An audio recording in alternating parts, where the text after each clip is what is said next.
बिस्मिल्लाहिर्रहमानिर्रहीम। अस्सलाम वालेकुम। अगर आप चाहते हैं कि आपकी ज़िंदगी में बरकतें स्टार्ट हो जाएं, मनी, हेल्थ, एवरीथिंग ओवरफ्लो होनी शुरू हो जाए, so this video is for you. क्योंकि मैं आज आपको कुरान का एक रेफरेंस से ये बताऊंगा कि वो क्या फार्मूला है जो आप फॉलो करें तो एवरीथिंग विल, जो भी चीज़ें हैं वो आपके वो फ्लो ओवरफ्लो करेंगी और इंशाल्लाह आपकी ज़िंदगियों में जो चीज़ें रुकावटें हैं वो ख़त्म होनी शुरू हो जाएंगी। तो इसको बड़े गौर से सुनना है।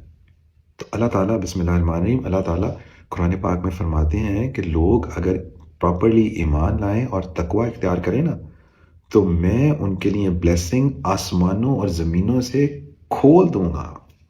मैं कुरान पाक कह रही है, ठीक है। अब इस बात को समझें कि तकवा है क्या चीज़। ये बड़ी बात होती है ना तकवा की। तो बिल्कुल इजी सिंपल अल्फाज में अगर इस बात को मैं आपको समझाऊं तो तकवा क्या है? God consciousness.